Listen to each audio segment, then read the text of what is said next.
ನಿನಗಾಗಿ ಭಾಗ 208. ಅವನು ಸಂಪೂರ್ಣವಾಗಿ ಕೆಳಗೆ ಬಿದ್ದ. ಇದರ ಅರಿವು ಇಲ್ಲದೆ ಅವಳು ವಿಚಿತ್ರವಾಗಿ ಆಡುತ್ತಿದ್ದಾಳೆ. ಇವಳಿಗೆ ಇವಳದೇ ಚಿಂತೆ. ಅವನು ಕಾಣಿಸಿಲ್ಲ. ಕೆಳಗೆ ನೋಡಿದಾಗ ಬಿದ್ದಿದ್ದಾನೆ. ಅದನ್ನು ನೋಡಿ ಬೆಚ್ಚಿ ಇನ್ನೂ ಜೋರಾಗಿ ಕಿರುಚಿದಳು. ತುಂಬ ಸಮಯ ಅವನನ್ನು ಮೇಲೆ ಎಳೆದಳು. ಅವಳು ಪ್ರಯತ್ನ ಮಾಡುತ್ತಿದ್ದಾಳೆ, ಆದರೆ ಅವನು ಪ್ರಜ್ಞೆ ತಪ್ಪಿದ್ದಾನೆ. ಈಗ ಅವಳಿಗೆ ಏನು ಮಾಡಬೇಕು ಅಂತ ತಿಳಿಯುತ್ತಿಲ್ಲ. ಅವನು ಪ್ರಜ್ಞೆ ಇಲ್ಲದೆ ಹೋದರೂ ಕೂಡ ಚಳಿಯಿಂದ ತುಂಬ ಅದರುತ್ತಿದ್ದಾನೆ. ಆಂಬ್ಯುಲೆನ್ಸ್ಗೆ ಫೋನ್ ಮಾಡೋಣ ಅಂದರೆ ಇವಳ ಫೋನ್ ಸ್ವಿಚ್ ಆಫ್ ಬರುತ್ತಿದೆ. ಅವನ ಫೋನ್ ಕೂಡ ಸಮಸ್ಯೆಯಲ್ಲಿ ಇದೆ. ಈಗ ಏನು ಮಾಡುವುದು ತಿಳಿದಿಲ್ಲ. ಈ ನಿರ್ಜನವಾದ ಪ್ರದೇಶದಲ್ಲಿ ಒಂದು ಪುಟ್ಟ ಮನೆ ಇತ್ತು. ಅಲ್ಲಿ ಯಾರೂ ಇರಲಿಲ್ಲ. ಇವನು ಚಳಿಯಿಂದ ಕಷ್ಟಪಡುತ್ತಿರುವುದನ್ನು ಗಮನಿಸಿದ ಅವಳು ಅವನನ್ನು ನಿಧಾನವಾಗಿ ಅಲ್ಲಿ ಕರೆದುಕೊಂಡು ಹೋದಳು. ಇಷ್ಟು ಹೊತ್ತು ಕಿರುಚಿ ಮಾಡಿದರೂ ಕೂಡ ಅವನಿಗೆ ತೊಂದರೆಯಾದ ತಕ್ಷಣ ತನ್ನ ಪ್ರಪಂಚ ಬಿದ್ದು ಹೋಯಿತು ಅನ್ನುವಷ್ಟು ದುಃಖವಾಯಿತು. ಪದೇ ಪದೇ ಅವನನ್ನು ತಬ್ಬಿಕೊಂಡು ಅವನ ಹಣೆಗೆ ಮುತ್ತನ್ನು ಕೊಡುತ್ತಿದ್ದರೂ ಕೂಡ ಅವನು ಎಚ್ಚರವಾಗುತ್ತಿಲ್ಲ. ಬದಲಿಗೆ ಅವನು ತುಂಬ ಭಾರ ಇರುವುದರಿಂದ ಇವಳಿಗೆ ಆಗುತ್ತಿಲ್ಲ. ಅವನನ್ನು ಪದೇ ಪದೇ ಗಟ್ಟಿಯಾಗಿ ತಬ್ಬಿಕೊಳ್ಳುತ್ತಿದ್ದಾಳೆ. ಅವನು ಚಳಿ ಕಡಿಮೆಯಾಗಲಿ ಅಂತ. ಆದರೆ ನಿಜವಾಗಲೂ ಇವಳ ಕೈಯಲ್ಲಿ ಹ್ಯಾಂಡಲ್ ಮಾಡಲು ಸಾಧ್ಯವಾಗುತ್ತಿಲ್ಲ. ತುಂಬ ಕಷ್ಟಪಡುತ್ತಿದೆ ಜೀವ. ಇಷ್ಟು ಹೊತ್ತು ಅವಳು ಅತ್ತು ಕಿರುಚಿ ಸುಸ್ತಾಗಿದ್ದರೂ ಕೂಡ ಸಡನ್ನಾಗಿ ಅವನ ಮುದ್ದು ಮುಖವನ್ನು ನೋಡಿ ಇವಳು ತನ್ನ ಎಲ್ಲ ಕಷ್ಟವನ್ನು ಮರೆತು ಹೋಗಿದ್ದಾಳೆ. ಇವಳಿಗೆ ಈಗ ಪ್ರಜ್ವಲ್ ಆರೋಗ್ಯವಾಗಿ ಇರಬೇಕು ಅಷ್ಟೆ. ಒಂದು ರೀತಿ ಗಿಲ್ಟಿ ಫೀಲಿಂಗ್ ಕಾಡುತ್ತಿದೆ. ಅವನಿಗೆ ನಾನು ಜಾಸ್ತಿ ಕಷ್ಟ ಕೊಟ್ಟೆ ಅಂತ ಅನಿಸುತ್ತದೆ. ಪಾಪ ಅವನಿಗೆ ನಾನು ತುಂಬ ನೋವು ಮಾಡಿಕೊಟ್ಟೆ ಅಂತ ಅಳುತ್ತಿದ್ದಾಳೆ. ಆದರೆ ಈಗ ಅವಳಿಗೆ ಅಳುವಷ್ಟು ಸಮಯವಿಲ್ಲ. ಅವನನ್ನು ಕಾಪಾಡಬೇಕು ಅಷ್ಟೆ. ಅವನನ್ನು ರಕ್ಷಣೆ ಮಾಡಬೇಕು. ಅದಕ್ಕಾಗಿ ಆ ನಿರ್ಜನವಾದ ಪ್ರದೇಶದಲ್ಲಿ ಇದ್ದ ಪುಟ್ಟ ಮನೆಯ ಬಾಗಿಲನ್ನು ಹೋಗಿ ತಟ್ಟಿದಳು. ಆದರೆ ತುಂಬ ಸಮಯ ಬಾಗಿಲು ತಟ್ಟಿದರೂ ಕೂಡ ಯಾರೂ ಬಾಗಿಲನ್ನು ತೆಗೆಯಲಿಲ್ಲ. ಈಗ ಇವಳಿಗೆ ಇನ್ನೂ ಭಯ ಜಾಸ್ತಿ ಆಯಿತು. ಜೋರಾಗಿ ಬಾಗಿಲನ್ನು ಹೊಡೆಯಲು ಶುರು ಮಾಡಿದಳು. ಆದರೆ ಆ ಬಾಗಿಲು ಕೆಳಗೆ ಬಿದ್ದು ಹೋಯಿತು. ಅಲ್ಲಿ ಯಾರೂ ಇಲ್ಲ. ಅದು ಖಾಲಿ ಮನೆ ಅನ್ನುವುದು ಅವಳ ಅರಿವಿಗೆ ಬಂತು. ಅವಳಿಗೆ ನಿಜವಾಗಲೂ ಭಯ. ಪ್ರಜ್ವಲ್ಗೆ ಬೇರೆ ಪ್ರಜ್ಞೆ ಇಲ್ಲ. ಈ ಮನೆಯಲ್ಲಿ ಇವನನ್ನು ಕರೆದುಕೊಂಡು ಬಂದೆ. ಪ್ರಜ್ವಲ್ನ ಅಪ್ಪನ ಮತ್ತು ಅಕ್ಕನ ಕಡೆಯ ರೌಡಿಗಳು ಇವರನ್ನು ಎಲ್ಲ ಕಡೆ ಹುಡುಕುತ್ತಿದ್ದಾರೆ. ಅವರಿಗೆ ಇಡೀ ಊರೇ ಗೊತ್ತಿದ್ದರೂ ಕೂಡ ಈ ಶಾರ್ಟ್ಕಟ್ ಗೊತ್ತಿಲ್ಲ. ಅವರು ಏನಾದರೂ ಪ್ರಜ್ವಲ್ ಜೊತೆ ಇರುವ ಹುಡುಗಿ ಸಿಕ್ಕಿದರೆ ಅವಳನ್ನು ಮುಗಿಸಿಬಿಡಿ ಅಂದ. ಅವರ ಅಪ್ಪ ಮತ್ತು ಅಕ್ಕ ತುಂಬ ಖಡಾಖಂಡಿತವಾಗಿ ಹೇಳಿದ್ದರು. ಆದ್ದರಿಂದ ಅವರು ತುಂಬ ಶ್ರಮವಹಿಸಿ ಹುಡುಕುತ್ತಿದ್ದಾರೆ. ಏಕೆಂದರೆ ಕೈತುಂಬ ದುಡ್ಡನ್ನು ಕೊಟ್ಟಿದ್ದಾರೆ. ಇನ್ನೂ ಕೈತುಂಬ ದುಡ್ಡನ್ನು ಕೊಡುತ್ತಾರೆ.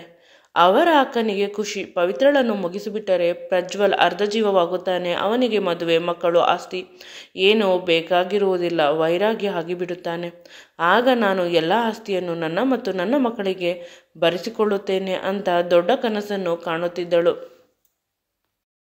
ಇವರ ಹುಡುಕಾಟ ಜಾಸ್ತಿ ಆದಷ್ಟು ಅವರು ಸಿಗುತ್ತಿಲ್ಲ. ಇತ್ತ ಪವಿತ್ರ ತುಂಬ ಕಷ್ಟದಿಂದ ಬಲವಂತದಿಂದ ಆ ದೊಡ್ಡ ಶರೀರವನ್ನು ಎತ್ತುಕೊಂಡು ರೂಮಿನ ಒಳಗಡೆ ಹೋದಳು. ಈಗ ನಿಜವಾಗಲೂ ಅವಳಿಗೆ ಭಯವಾಗುತ್ತಿದೆ. ಪ್ರಜ್ವಲ್ಗೆ ಏನಾದರೂ ತೊಂದರೆ ಆದರೆ ಅನ್ನುವ ಮಾತನ್ನು ನೆನೆಸಿಕೊಳ್ಳಲು ಕೂಡ ಅವಳಿಗೆ ಇಷ್ಟವಿಲ್ಲ. ಪ್ರಜ್ವಲ್ ಅವಳ ಸರ್ವಸ್ವ, ಅವಳ ಪ್ರಾಣ. ಪ್ರಜ್ವಲ್ ಇಲ್ಲವಾದರೆ ಅವಳು ಇರಲು ಸಾಧ್ಯವಿಲ್ಲ. ಸಂಪೂರ್ಣ ಅವಳ ಪ್ರಪಂಚ ಪ್ರಜ್ವಲ್ ಮೇಲೆ ನಿಂತಿದೆ. ಅವಳು ಅವನಿಗಾಗಿ ಹುಟ್ಟಿರುವುದು. ನಾನು ಏಕೆ ಅಷ್ಟೊಂದು ಕಿರುಚಿದೆ, ಅಷ್ಟೊಂದು ವಿಚಿತ್ರವಾಗಿ ಹಾಡಿದೆ? ನನ್ನನ್ನು ನೋಡಿ ಅವನು ಭಯಪಟ್ಟ. ಪ್ರಜ್ಞೆ ತಪ್ಪಿರಬಹುದು ಅಂತ ಅವಳ ಮನಸ್ಸು ಹೇಳಿದಾಗ ಅವಳು ಒಪ್ಪಿಲ್ಲ. ಕೇವಲ ನಾನು ಕಿರುಚಿದ್ದಕ್ಕೆ ಅವನು ಪ್ರಜ್ಞೆ ತಪ್ಪಿ ಬಿದ್ದು ಬಿಡುತ್ತಾನ? ಏನಾದರೂ ಬೇರೆ ವಿಷಯ ಇರುತ್ತದೆ. ಅಪ್ಪ ಅಮ್ಮನ ಮನೆಗೆ ಹೋಗಿದ್ದರು. ಅಲ್ಲೇನಾದರೂ ನಡೆದಿರಬಹುದು. ಈಗ ಏನು ನಡೆದಿದೆ, ಏನು ನಡೆದಿಲ್ಲ ಅದರ ವಿಷಯದ ಅವಶ್ಯಕತೆ ಇಲ್ಲ. ಒಟ್ಟಿನಲ್ಲಿ ಇವರು ಸರಿ ಹೋಗಬೇಕು ಅಷ್ಟೆ. ನಾನು ಚೆನ್ನಾಗಿ ನೋಡಿಕೊಳ್ಳಬೇಕು ಅಂತ ಅವಳು ಈಗಲೂ ಅವನು ಭಯದಿಂದ ಇದ್ದರೂ ಅವನ ಬಾಯಿಂದ ಪವಿತ್ರ ಪವಿತ್ರ ಅನ್ನುವ ಹೆಸರು ಬರುತ್ತಿದೆ. ಈಗ ಅವಳಿಗೆ ಅನಿಸಿತು, ನಿಜವಾಗಲೂ ನನ್ನಿಂದ ಇವನಿಗೆ ನೋವಾಗಿದೆ ಅಂತ. ಅವನ ಕೈಕಾಲುಗಳನ್ನು ತನ್ನ ಕೈಗಳಿಂದ ಬಿಸಿ ಮಾಡಲು ಪ್ರಯತ್ನಿಸುತ್ತಿದ್ದಾಳೆ. ಆ ಮನೆಯಲ್ಲಿ ಏನೂ ಇಲ್ಲ. ತುಂಬ ವರ್ಷಗಳು ಕಳೆದಿರಬೇಕು. ಏನು ಮಾಡುವುದು ಅಂತ ತಿಳಿಯುತ್ತಿಲ್ಲ, ಏಕೆಂದರೆ ಊರಿಂದ ತುಂಬ ದೂರ ಈ ಮನೆ ಇರುವುದು. ನಡೆದುಕೊಂಡು ಹೋದರೆ ನಾಳೆ ಬೆಳಗ್ಗೆ ಹೋಗಬಹುದು. ಇವಳ ಫೋನ್ ಮತ್ತು ಅವನ ಫೋನ್ ಇಬ್ಬರದು ನೆಟ್ವರ್ಕ್ ಸಿಗುತ್ತಿಲ್ಲ. ಈಗ ಏನು ಮಾಡುವುದು ತಿಳಿಯುತ್ತಿಲ್ಲ. ತಿಳಿಯದೆ ಇವಳು ಪದೇ ಪದೇ ಅವನ ಹಣೆಗೆ ಮುತ್ತನ್ನು ಕೊಡುತ್ತಾಳೆ. ಪದೇ ಪದೇ ಅವನನ್ನು ಬಿಸಿ ಮಾಡಲು ಪ್ರಯತ್ನಿಸುತ್ತಿದ್ದಾಳೆ. ಕ್ಷಣಗಳು ಕಳೆದಂತೆ ಅವನ ದೇಹದ ಚಳಿ ಜಾಸ್ತಿ ಆಗುತ್ತಿದೆ. ಅವನು ನಿಜವಾಗಲೂ ಅದರುತ್ತಿದ್ದಾನೆ. ಎಷ್ಟು ಅಂದರೆ ನಿರೀಕ್ಷೆ ಮಾಡಲು ಸಾಧ್ಯವಿಲ್ಲ, ಅಷ್ಟೊಂದು. ಈಗ ಅವಳಿಗೆ ತುಂಬ ಭಯವಾಯಿತು. ಸಹಾಯಕ್ಕೆ ಅಂತ ಕಿರುಚುತ್ತಿದ್ದಾಳೆ. ಆದರೆ ಅವಳ ಕಿರುಚಾಟ ಯಾರಿಗೂ ಕೇಳಿಸಿತು. ಈಗ ತುಂಬ ಕನ್ಫ್ಯೂಷನ್ನಲ್ಲಿ ಇದ್ದಾನೆ. ಅಂದರೆ ನಂತರ ಅವಳು ಅವನ ಜೊತೆ ಜೋರಾಗಿ ಮಾತನಾಡುತ್ತಿದ್ದಾಳೆ. ಪ್ರಜ್ವಲ್, ಇಲ್ಲಿ ನೋಡು, ನಾನು ಭಯದಲ್ಲಿ ಇನ್ಸೆಕ್ಯೂರಿಟಿಯಿಂದ ಆ ರೀತಿ ಕಿರುಚಿದ್ದು. ನನಗೆ ನೀನೆಂದರೆ ತುಂಬ ಇಷ್ಟ. ನಾನು ನಿನ್ನನ್ನು ತುಂಬ ಪ್ರೀತಿ ಮಾಡುತ್ತೇನೆ. I love you Prajwal, I love you ಅಂತ ತುಂಬ ಜೋರಾಗಿ ಇಡೀ ಪ್ರಪಂಚಕ್ಕೆ ಕೇಳಿಸುವಷ್ಟು ಕಿರುಚುತ್ತಿದ್ದಾಳೆ. ಆದರೆ ಅವನಿಗೆ ಅದರ ಅರಿವು ಇಲ್ಲ. ಅವನು ಚಳಿ ಚಳಿ ಪವಿತ್ರ ಚಳಿ ಅಂತ ಹೇಳುತ್ತಿದ್ದಾನೆ. ಈ ಎರಡೇ ಮಾತುಗಳು ಅವನ ಬಾಯಿಂದ ಬರುತ್ತಿರುವುದು. ಸಂಪೂರ್ಣವಾಗಿ ಜಾಸ್ತಿ ಅದರುತ್ತಿದ್ದಾನೆ. ಈಗ ಅವಳಿಗೆ ಏನು ಮಾಡಬೇಕು ತಿಳಿಯುತ್ತಿಲ್ಲ. ಆ ಮನೆಯ ಬಾಗಿಲನ್ನು ತುಂಬ ಗಟ್ಟಿಯಾಗಿ ಹಾಕಿದಳು.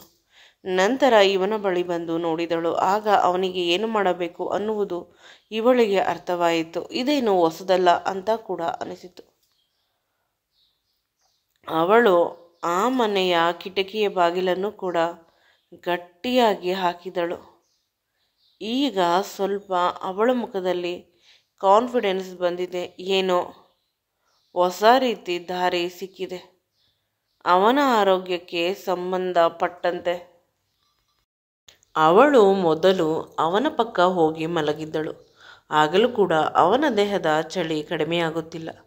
ಈಗ ಕೊನೆಯ ದಾರಿ ಎಂಬಂತೆ ತನ್ನ ಮೈಮೇಲಿನ ಬಟ್ಟೆಯನ್ನು ಒಂದೊಂದಾಗಿ ತೆಗೆದಳು.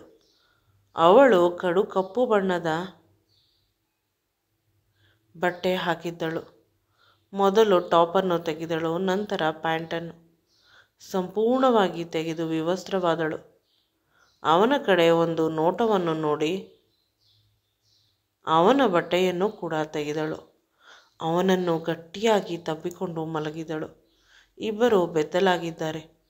ಅವಳು ತನ್ನ ಒಳ ಉಡುಪನ್ನು ಕೂಡ ತೆಗೆದು ಬಿಟ್ಟಿದ್ದಾಳೆ, ಏಕೆಂದರೆ ಇವನ ದೇಹ ಬಿಸಿಯಾಗಲಿ ಅಂತ.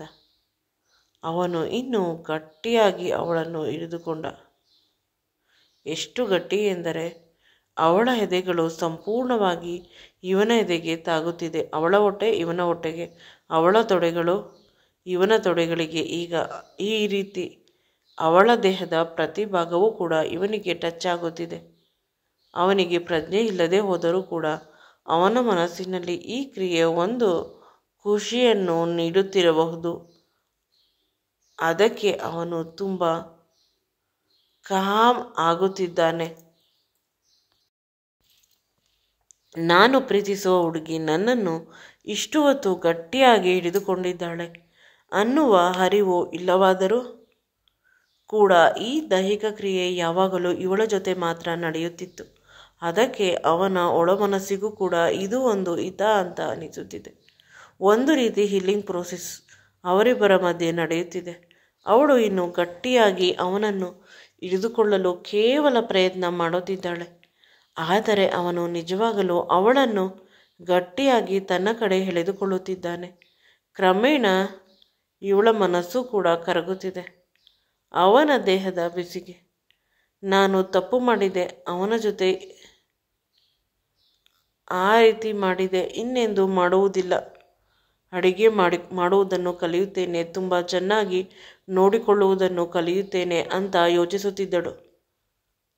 ಪ್ರಜ್ವಲ್ ನನ್ನನ್ನು ಬಿಟ್ಟರು, ನಾನು ಪ್ರಜ್ವಲ್ನನ್ನು ಬಿಡಬಾರದು. ಅವನು ನನ್ನ ಸರ್ವಸ್ವ ಅನ್ನುವುದನ್ನು ಮನವರಿಕೆ ಮಾಡಿಕೊಂಡು ತನ್ನ ಅಪ್ಪಿಗೆಯನ್ನು ಇನ್ನೂ ಬಿಗಿ ಮಾಡಿದಳು ಅಷ್ಟೇ. ಅವಳು ಅಂದುಕೊಳ್ಳದೆ ಇರುವುದು ಹಾಗೆ ಹೋಯಿತು. ಇತ್ತ ಪವಿತ್ರಳ ಮನೆಯಲ್ಲಿ ಅವರ ಅಪ್ಪ ಮತ್ತು ಗೆಳತಿ ತುಂಬ ಗಾಬರಿಯಾಗಿದ್ದಾರೆ. ಅವರಿಬ್ಬರು ಹೇಳದೆ ಮಾಡದೆ ಎಲ್ಲಿ ಹೋದರು ಅಂತ. ಅವರಿಬ್ಬರ ಫೋನ್ಗೆ ಟ್ರೈ ಮಾಡಿದರೂ ಕೂಡ ಫೋನ್ ಸಿಗುತ್ತಿಲ್ಲ. ಕೊನೆಗೆ ಪವಿತ್ರಳ ಅಪ್ಪ ಮತ್ತು ಗೆಳತಿ ಪ್ರಜ್ವಲ್ನ ಮನೆಯ ಬಳಿ ಬಂದರು. ಅವರಿಗೆ ಒಳಗಡೆ ಹೋಗಲು ಭಯ. ಆದರೆ ಯಾರೋ ಹೇಳಿದರು ಅವರಿಬ್ಬರು ಒಳಗೆ ಹೋಗಿದ್ದಾರೆ ಅಂತ. ಎಷ್ಟು ಕೇಳಿದರೂ ಕೂಡ ಅವನು ಬಿಡುತ್ತಿಲ್ಲ. ಇವರಿಗೆ ನಿಜವಾಗಲೂ ಈಗ ಬೇಸರವಾಗುತ್ತಿದೆ.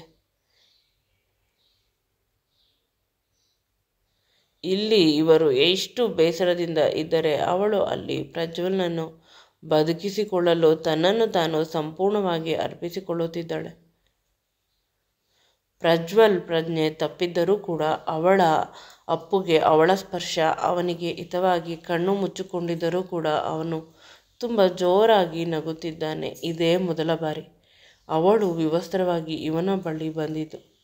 ಯಾವಾಗಲೂ ಇವನು ವಿವಸ್ತ್ರವಾಗಿ ಅವಳ ಬಳಿ ಹೋಗುತ್ತಿದ್ದ.